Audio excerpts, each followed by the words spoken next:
Hey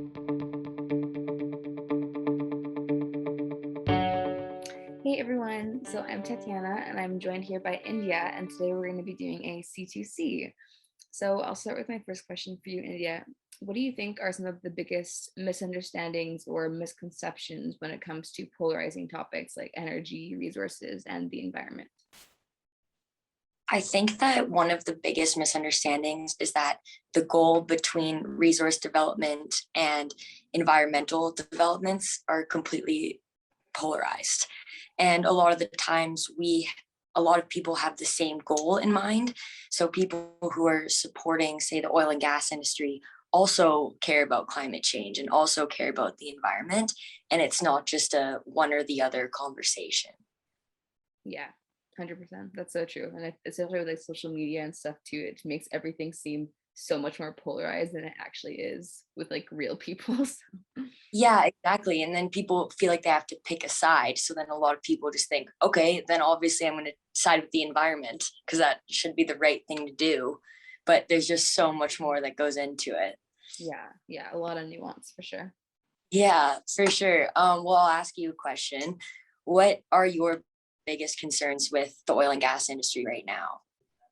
My biggest concerns, I'd say there's kind of two. One concern is that I think that there are obviously a lot of companies that are doing a really good job to have more environmental standards and just to be always cognizant of those ecological impacts. And so many Canadian companies that are doing a really good job of that. But of course, there are always some that aren't.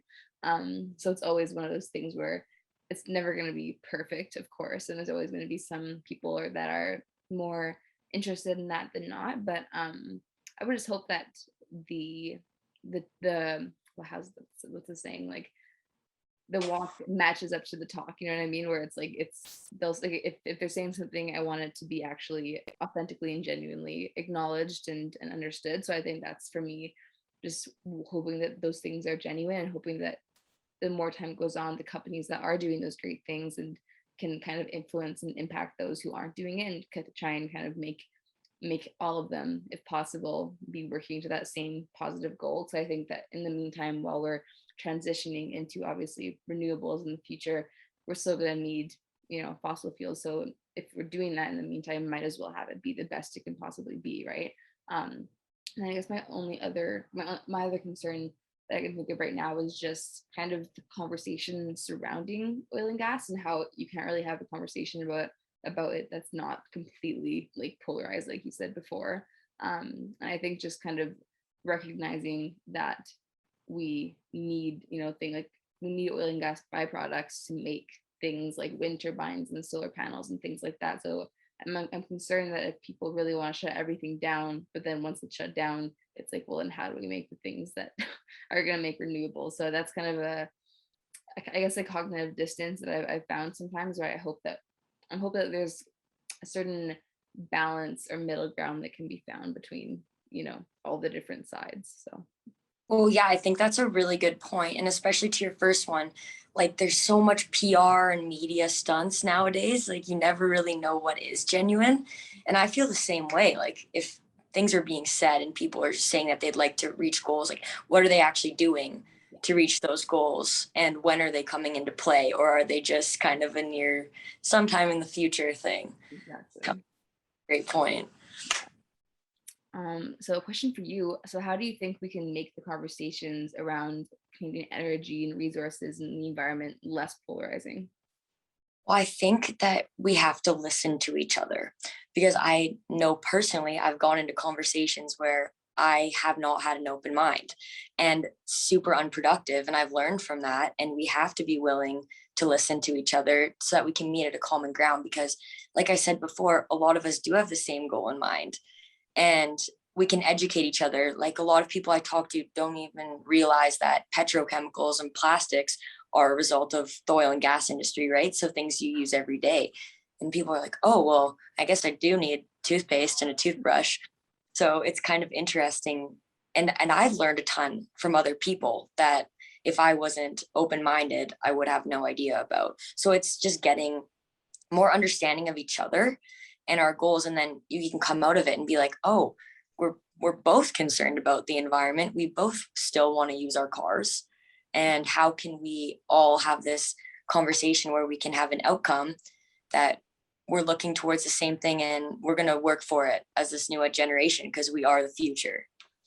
Yeah, no, 100%. I totally agree with that. And I love that how it's like a big part of it is just listening, you know? And I think that it's one thing to just like listen and like hear someone talking, but to actually genuinely listen to what they're saying and to digest that information. And I feel like those conversations are so much better when both people, or I guess all people, are willing to learn and listen to someone else as much as they are willing to share their own knowledge. Like kind of a bit of a give and take. So I think, yeah, it's totally a good point for sure. Sure. Just gonna ask you, why do you think that some people who are very concerned about climate change and the environment don't even want to have these talks about resources? I think I mean, I think a lot of the time, a lot of it is an emotional base. Like I know obviously for me, when I was younger, I wanted to go into environmental studies, international development, because there was an emotional tie, there's an emotional trigger of caring for the earth and caring for people and just wanting to make things better. And so I think a lot of people are motivated by those I guess emotional soft spots or things that are really important to them, just their values. And I think that in today's day and age where everything is just so crazy and polarized and just a lot of stuff's happening, obviously, I think people really hold strong to their values to the point where it becomes a really, really big deciding factor between whether you're going to have a conversation with someone or not, you know. And like these the values that we have kind of turned into sometimes like almost just like instigations for arguments as opposed to having values and being able to kind of see someone else's values and work towards having both of those. But now it feels like the values have turned into like if it's not this, it's like this or nothing, you know. So I think that a lot of it's emotion, a lot of it is just really, really caring for something so much that you get maybe a little bit what's the word, like tunnel visioned a little bit. Like I know I have had that a lot for me personally, where before learning a bit more about the other balance side of things, I would be very, very tunnel visioned and didn't really want to even acknowledge or think about, you know, those other things because I just felt like, well, I don't want that to be part of the reality and part of the future. So let's just like move forward and like just bypass that. But it's like, well, wait, hold on, like it's not actually realistic. And although it's ideal, of course, to get to a point where we don't need to rely on fossil fuels in the future, but that's not the reality right this second, right? So I think just kind of having the idealized version of what we want life to be based on our values and our emotional triggers, that kind of sometimes it becomes a really, really strong thing as opposed to having conversations about what can we tangibly do today, or what kind of conversations can we have that involve many different perspectives, because right now it feels like there's not really room for all perspectives in any conversations that I see on social media, or just like, and that changes like province to province. And I think the big like overall, I guess, biases change so drastically province to province too, and that impacts it as well. So yeah. That's a really good point. And I think you're so right, because when we're divided like this, it leaves a gap where neither of us are getting educated on each other's side.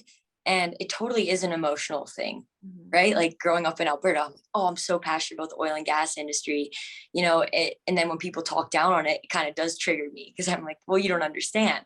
So it's definitely, I think when you're having those conversations, you need to be super emotionally aware of how maybe you're acting and feeling, and also the other person. So you're right, it's a huge part of having those balanced conversations. Yeah, yeah, definitely. So my last question for you was there ever like big conversations regarding these topics at like your university, or like, how do you see them being talked about like with your friend groups or social media or whatever?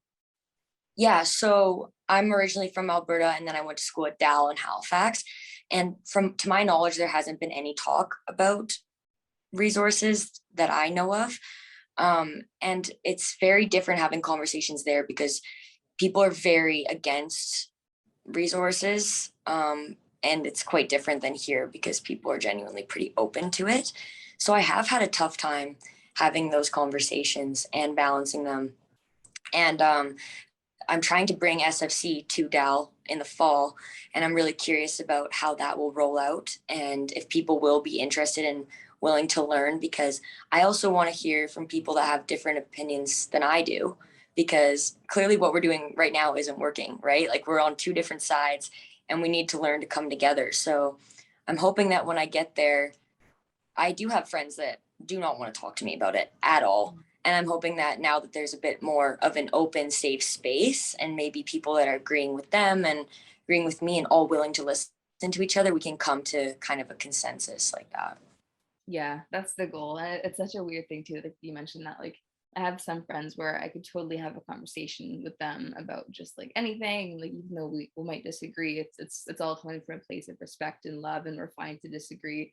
But then I have some friends where I'm like, I don't know, like if I said something, like would they like just not want to like hang out with me anymore? Like, is it even worth it to go into this topic? Like, 'cause I don't really know how they're gonna react to it. So I feel like, and I guess in that sense, the question is, well, then how good are your friends, or how close are you in that sense? But I don't know. I think that at a certain point, like our generation obviously is very, very heavily influenced in and by social media, and that's such a huge part of, I guess, like our societal rhetoric right now, and that can really, really be like a just a really, really strong influence, you know. So sometimes I'm just like, is it even worth it to, bring this up? Like I don't want to start anything. So Well, and you talk about the emotional side of it. Like it seriously is so emotional and deep for people that it is ruining friendships. Like there are family members that have problems with my side of the family because we don't want to talk about it, and it shouldn't be like that. Like we should be now more than ever coming together and figuring this out.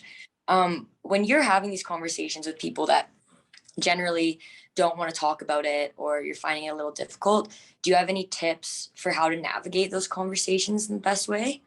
yeah, well, I would say just in any conversation when you're talking to someone that has a different perspective or opinion or worldview than you, I would say like one thing that really kind of de-armors in a way is just acknowledging their opinion and acknowledging their perspective. So instead of like if they say something, instead of being like, well, actually, that's like, like, we shouldn't be starting it off with the already antagonistic kind of like, perspective, more so saying like, let's like validating points of the other, instead of saying, and it's a very like small thing, but like linguistically changing but to and. So instead of, if they say something, instead of saying yeah but this, it's like yes, that's true, and also this as well, because it kind of makes them feel that you're not just bypassing their opinion or saying that it's wrong, but you're kind of adding to it in a way that you're saying your piece, but you're also acknowledging that they have validity. And I think that when people feel validated and when they feel like deeply seen and just acknowledged and heard, it kind of takes down their guard a little bit and they realize that they're not talking to someone who's trying to take them down and tear them down. And I think that especially with people who see how conversations go on social media and how it's always like just a complete dogfight, like all the Facebook drama Yeah. stuff, like maybe they assume that if someone has a different perspective than them, they're just gonna they're already getting ready and preparing themselves for a fight, or some kind of argument. And it's like, well, if we can take that ground and say, I know, like I actually genuinely want to learn and to validate your point and then also share mine, I think that just kind of makes the whole vibe just feel a lot more positive, and just energetically it feels just more safe, I think, more of a safe space. And yeah, I think just kind of going, like I said before, just like listening with the intention of wanting to learn from someone else, not assuming that you know everything, I think really kind of helps talk to people with different perspectives. Yeah, you're so right because people just want to be listened to and they want to be respected when they're listened to. And I think too many times we're just stuck in ways. Like I've said before, I felt that way too. And I'm trying to have a more open mind. So it is really interesting. And I really like that using and instead of but point. It seems way less condescending almost. Like you're more open to, okay, this is what you're saying, but here's another point from my side. So I'll definitely be doing that in the future.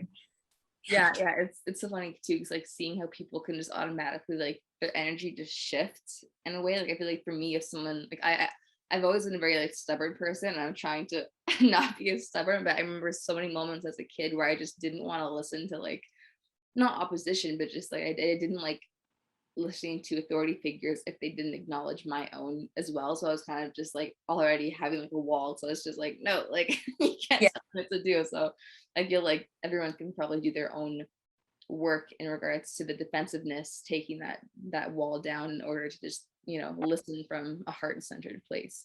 But Yeah, for sure. yeah. All right. Well, that was an awesome conversation. Thank you for your questions. Yeah, Um, and thanks for your time. yeah, thank you. So I'm Tatiana and I'm with SFC. I'm India and I'm with SFC.